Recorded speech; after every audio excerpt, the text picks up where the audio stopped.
quisiera que se salieran para afuera. También los servidores que se queden a escuchar un poquito.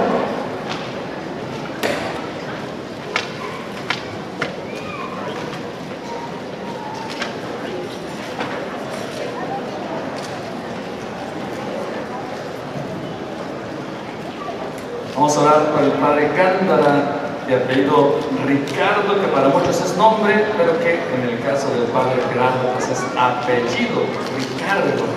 Y el Señor nos hace ricos con su predicación. Somos todos Ricardos, ¿verdad? Bien ricos porque el Señor nos enriquece con su presencia. Extiende acá al frente su mano derecha. Padre, en esta bella tarde, te damos las gracias porque desde que tu hijo Gerardo se estaba entretejiendo en el vientre de su madre, tú, Señor, ya tenías para él esta bella misión. Y tú contemplabas este día y esta tarde en el que nosotros estaríamos aquí como discípulos escuchando tu palabra a través, Señor, de su ministerio. Gracias, Padre, por el regalo maravilloso de tu hijo. Y en esta tarde estamos aquí atentos a su predicación, Señor. Gracias, bendice a su mamá, bendice a su papá, dale, Señor, el eterno descanso a su mamá. Y ahora, Señor, que está con nosotros, pues desde el cielo, también nosotros queremos llegar a él. En el nombre del Padre, del Hijo y del Espíritu Santo. Amén. Muy buenas tardes. Dios les bendiga. Qué bueno verles nuevamente, qué bueno saber que desde la última vez hay una comunidad que camina, hay una comunidad que avanza en la fe. Y eso somos los cristianos, hombres y mujeres valientes, que no dejan de caminar.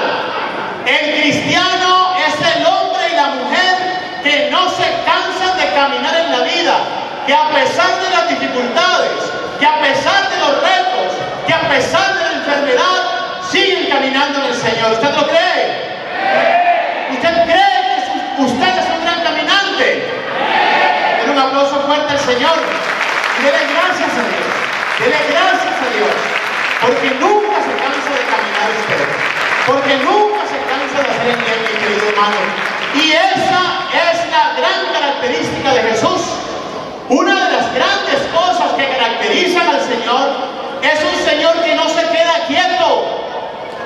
Un signo de que un cristiano se está apagando. Un signo de que un cristiano está agotando su fe. Un signo de que un cristiano católico no quiere creer en el Señor es estar ¿qué? Estáticos. Es estar pasivos. Es creer que ya me las sé todas. Es creer que ya estoy salvado. Es creer que ya soy santo. Es que voy todos los lunes a Pescador de Hombres, ¿verdad?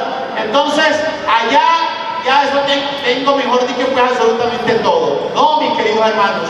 Un cristiano de verdad camina, porque así es el Señor, un caminante. Dice la palabra de Dios en este texto maravilloso que la organización de este encuentro nos ha presentado para la predicación, que Jesús venía de multiplicar panes.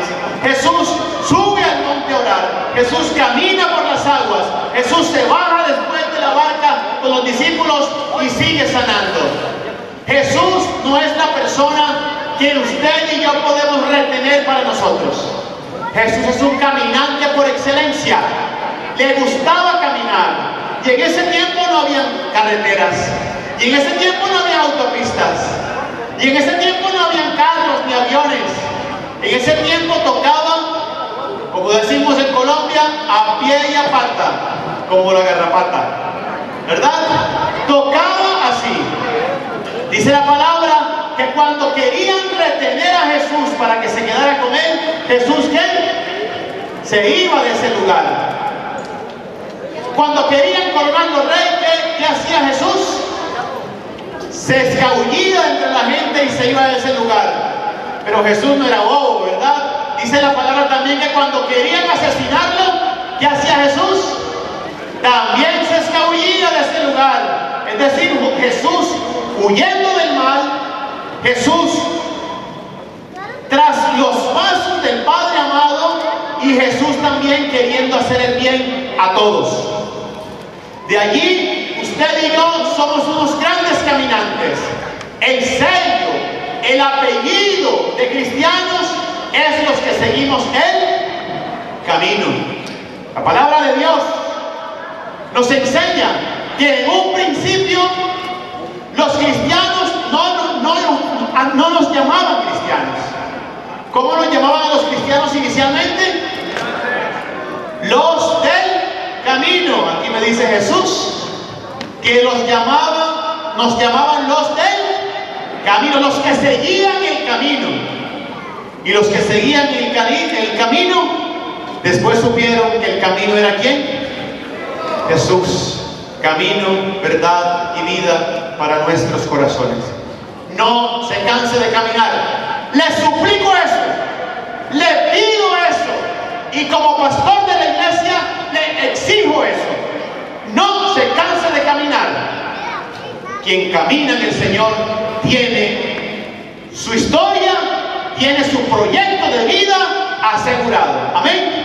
Denle un aplauso al Señor.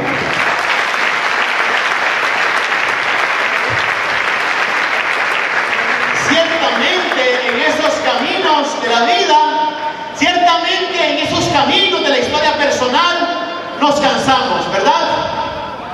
¿Quién hace por ahí ejercicio de vez en cuando? Alce la mano aquí. Yo también, ¿sí?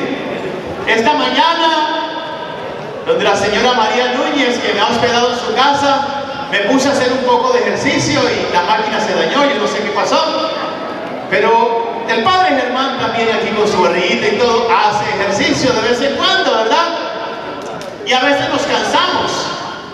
¿Quiénes de ustedes han estado, por ejemplo, en un Vía Crucis? En una procesión. Y a veces las procesiones y los Vía Crucis son ¿qué? Largos, ¿verdad? Pero ¿a quién le ha correspondido, por ejemplo, caminar hasta el trabajo un largo trecho? Bueno, a muchos de nosotros nos ha correspondido caminar, y que el caminar que produce a veces, pues cansancio, ¿verdad? Ni que fuéramos de hierro, ni que fuéramos el hombre bala, ¿verdad? Aquí para no cansarnos, ni que fuéramos los atletas acá. Todos nos cansamos, a todos nos da sed. Por eso el caminar en la fe, el caminar en el Señor, el caminar en Jesucristo necesita para nosotros como unos espacios también de descanso. No es caminar como loco nuevo, como decimos en Colombia. ¿Cuál loco nuevo, verdad?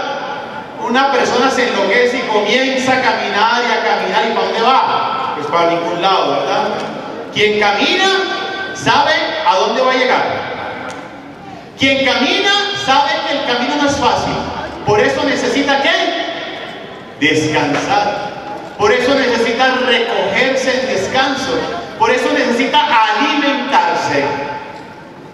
Hoy la palabra de Dios nos muestra cómo Jesús sirve al pueblo, cómo Jesús multiplica los panes, cómo Jesús sana a los enfermos, cómo Jesús le predica a la multitud.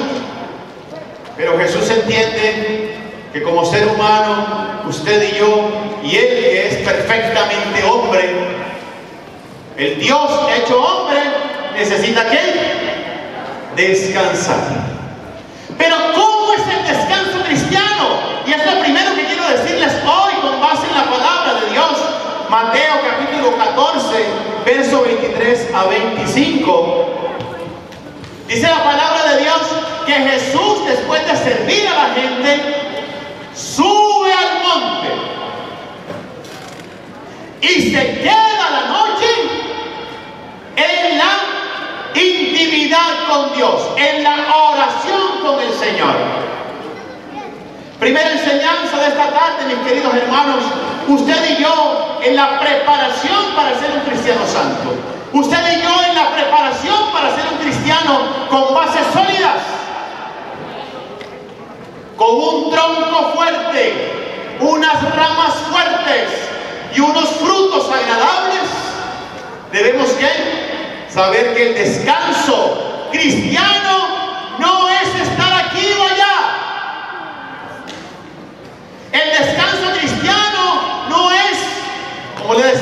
seminaristas nuestros en Bogotá, ahora antes de salir a vacaciones, les decía, ustedes se van un mes de vacaciones a sus casas. Pero mis queridos jóvenes, no manden de vacaciones a la oración. No manden de vacaciones la Eucaristía. No manden de vacaciones la devoción que ustedes están adquiriendo aquí en la comunidad de los padres eudistas. Hoy el Señor, en la palabra de Dios, nos enseña que el descanso cristiano es estar con el Señor.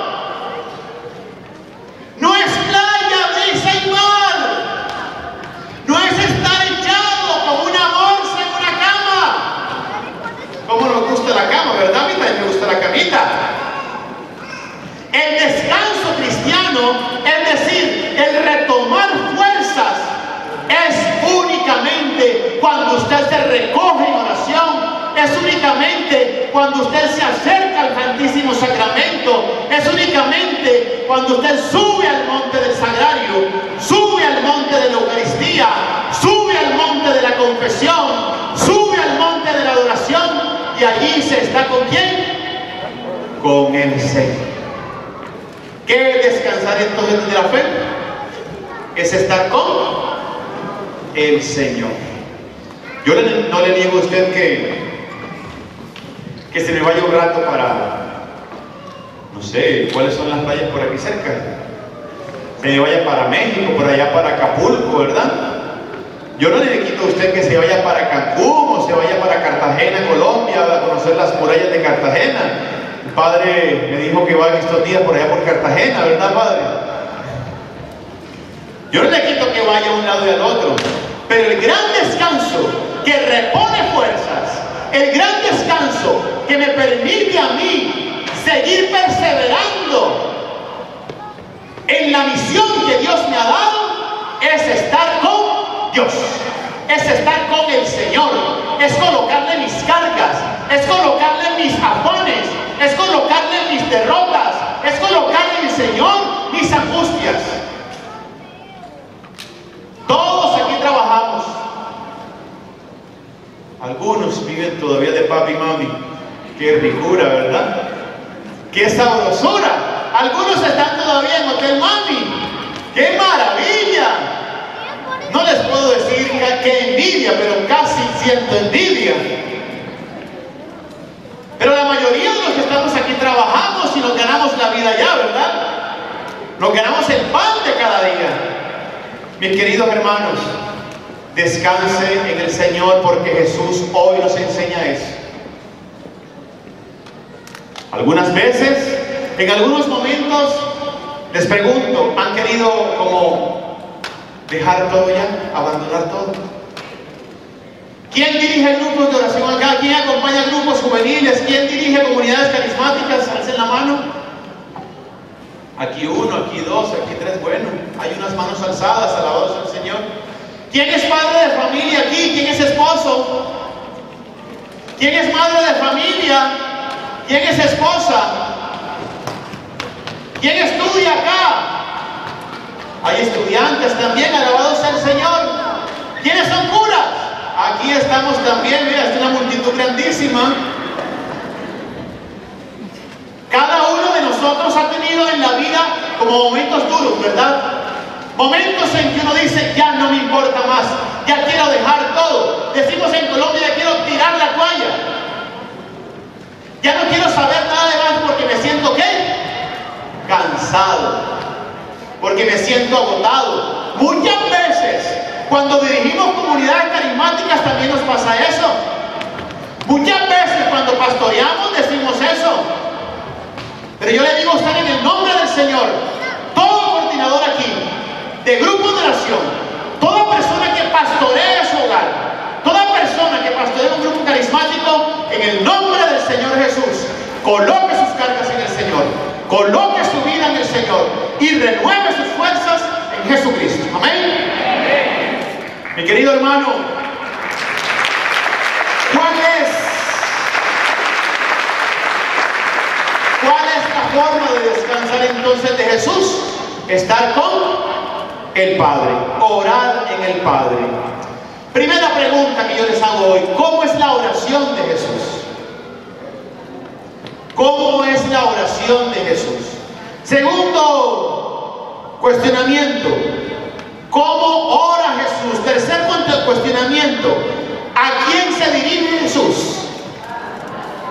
Cuarto: ¿hay una intencionalidad en la oración de Jesús? Primero, entonces, digamos que son como tres. ¿Cómo es la oración de Jesús? Segundo, ¿a quién se dirige Jesús? Y tercero, ¿hay una intencionalidad en la oración de Jesús? Mis queridos hermanos, no tenemos unos datos grandes sobre la oración de Jesús. Usted va al Evangelio de Mateo y Jesús ora solamente 2 veces. Si usted va a Lucas, también ve a Jesús orando, pero en la intimidad de Dios.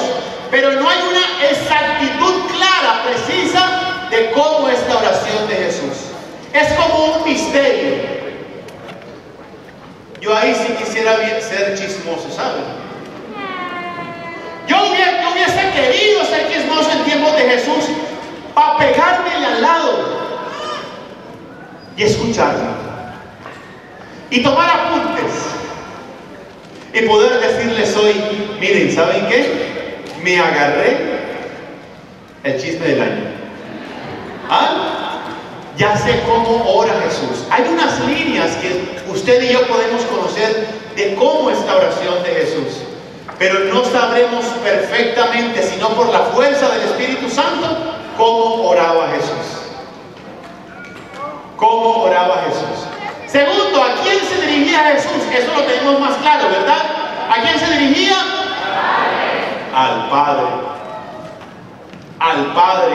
Y esa palabra es fundamental para la oración cristiana. Esa palabra es fundamental para la oración del que cree. Miren que el Antiguo Testamento nos habla de Dios como algo lejano, ¿verdad? Y coloca palabras a Dios. La Adonai, ¿verdad? Yahvé Sebaot, el poderoso de Israel. Pero ¿sabe cómo nos enseña a llamar Dios, Jesús, a Dios? Abba. ¿Cómo nos enseña a decir a Jesús? ¿Cómo? Abba. Yo no sé cómo se dirige usted a Dios,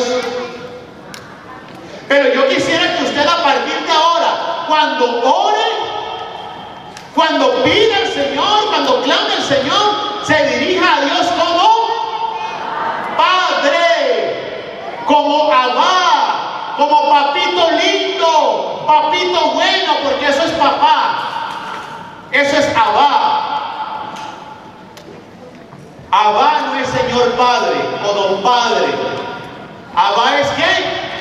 Papito, papi. Como nosotros le decimos, algunos de nosotros le decimos a nuestro papá, ¿verdad? Papi, mami. Así es, cercano, amoroso, querido, acogedor. Jesús se dirige entonces ¿a quién? Al Padre, a Abba, a su papá. ¿Usted en su oración a quién se dirige? Usted tiene que tener claridad, porque es posible que usted en la oración esté dirigiéndose a otra persona. Mucho cuidado. Mucho cuidado, hay gente que invoca muertos. Le estoy hablando de la realidad. Hay gente que practica la santería e invoca a los muertos. Hay gente que se dice llamar católicos e invoca a la gente del más allá. Hay gente que se hace llamar católica y utiliza como mediadora un brujo. Entonces, usted tiene que tener claridad a quién se dirige en la oración.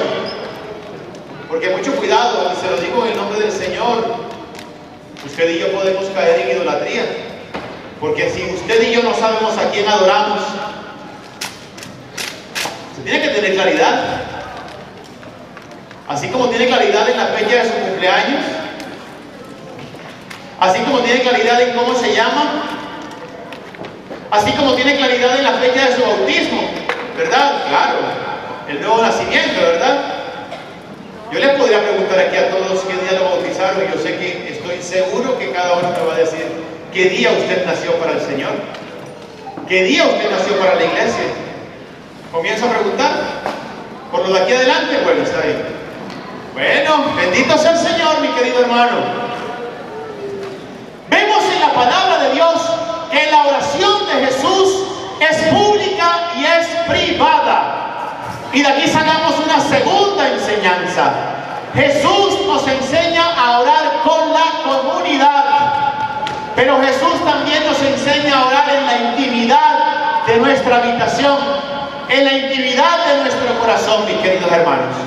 ¿Qué estamos haciendo en este encuentro?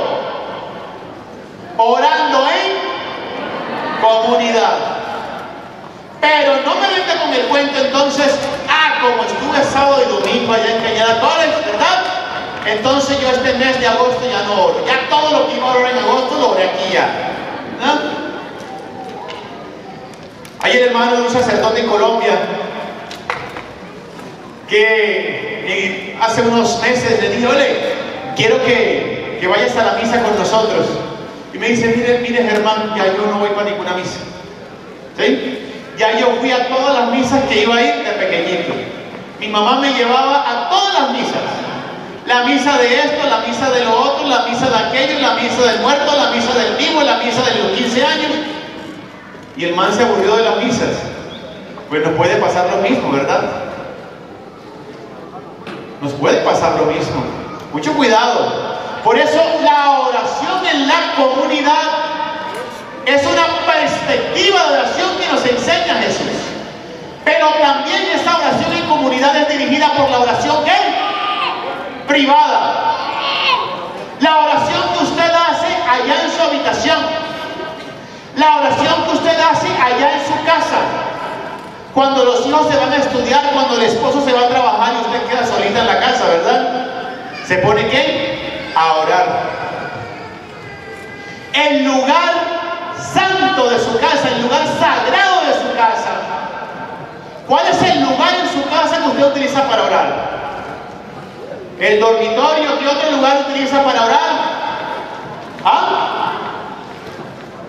La sala de la casa, muy bien.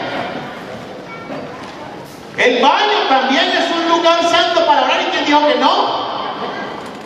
Y la cocina también, allá pelando la verdura, pelando la papa. Busque en su hogar, busque en su casa el lugar santo. Busque en su casa esa tienda de campaña donde habita la presencia de Dios. Una señora en Barranquilla, Colombia, cuando estudiaba mi carrera profesional, antes de meterme al seminario, yo veía pero no decía nada, porque uno ve y a veces no dice nada, ¿verdad? Uno ve y calla. Pero yo veía que la señora se metía al baño y decía, esa mujer se habrá privado ahí, ¿qué le habrá pasado? Y yo con necesidad de utilizar el baño. Y ella salía feliz de la vida y yo decía, por Dios santísimo, yo no quiero pensar mal. Después, cuando ya tuve más confianza con la señora y cuando supo que yo asistía a un grupo de renovación carismática, ella me dijo, es que mi lugar santo, ¿verdad? El lugar donde yo puedo estar tranquila aquí en la casa, porque los nietos, porque la televisión, porque el sonido, porque los carros de la calle, porque todo eso no me permiten encontrarme con el Señor. Yo le digo a usted, lo primero que usted va a hacer hoy, bueno, lo primero va a ser usted saludar a su familia cuando llegue a su casa. Lo segundo es buscar en la casa de usted un lugar ¿qué? Santo. Un lugar que usted utilice para la oración, y esa va a ser como la tienda de campaña. Así como Jesús sube al monte, yo le invito a que en su casa haya un monte, en su casa haya como una tienda de campaña donde habite la presencia de Dios. Amén. Jesús nos enseña a orar de manera pública, pero también el Señor nos enseña que quien entra en la intimidad con el Señor puede ¿qué? Hablar con Él. Puede que encontrarse con Él. Puede que escuchar. Hay cosas que no conversan uno con todo el mundo, ¿verdad? ¿O usted le anda diciendo los pecados a todo el mundo? No, para nada, ¿verdad? Para eso estamos los curas. Para eso estamos los sacerdotes, para que usted llegue donde el Padre Germán, usted llegue donde el Padre Elías, usted llegue donde el Padre José, donde el Padre Alejandro, y le diga: Padre, me embarré con eso. Padre, metí las patas. Otra vez. No venga mismo para acá. Jesús nos enseña que quien quiere dar frutos verdaderos en la vida de fe, quien quiere dar frutos de salvación en la vida de fe, tiene que entrar en la intimidad con el Señor, tiene que hablar con el Señor, tiene que dejarse hablar del Señor, como el enamorado le habla a la enamorada. Como la enamorada le habla al enamorado. A mí me encanta ver eso. A mí me encanta ver las parejas de los novios, las parejas matrimoniales, abrazándose, besándose, manifestándose el amor, porque eso es Dios con nosotros, un eternamente enamorado de nosotros, hablándonos al oído de nuestras vidas, hablándonos, susurrándonos todos los días en nuestra vida cotidiana. Jesús no se deja cautivar por la multitud. Jesús no se deja embeber, no se deja embriagar de la multitud. Jesús sabe que su fuerza viene del Señor y que si no se alimenta del Señor, nada puede decirle a los demás. Nada puede decirle a los demás. Volvamos sobre el texto. Esta noche, Jesús había saciado a una multitud y Jesús sube al monte a orar en la oración con Dios, en la intimidad con el Señor.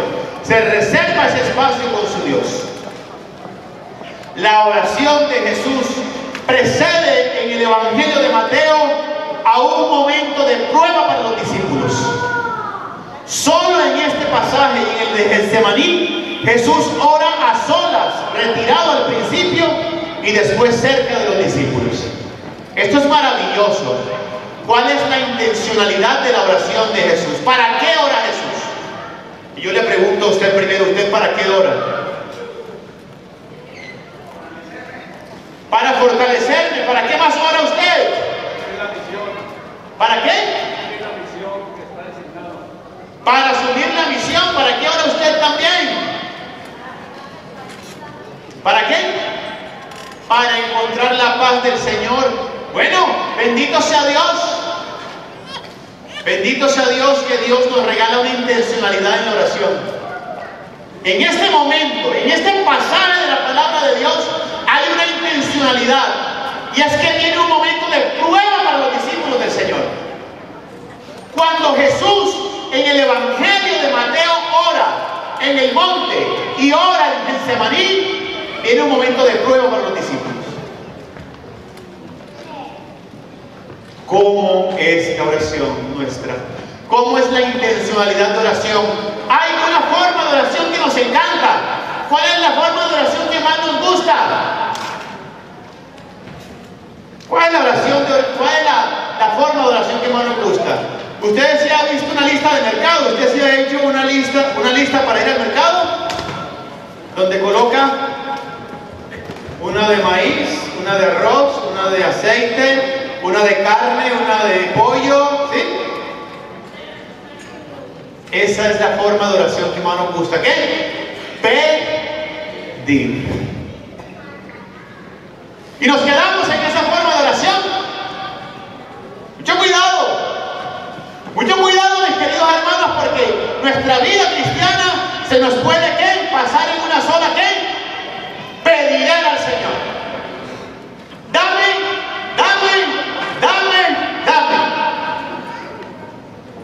Dame, Señor, una casa, dame, Señor, un carro, dame, Señor, la universidad, dame, Señor, la salud, dame, Señor, unos hijos, dame, Señor, esto y lo otro.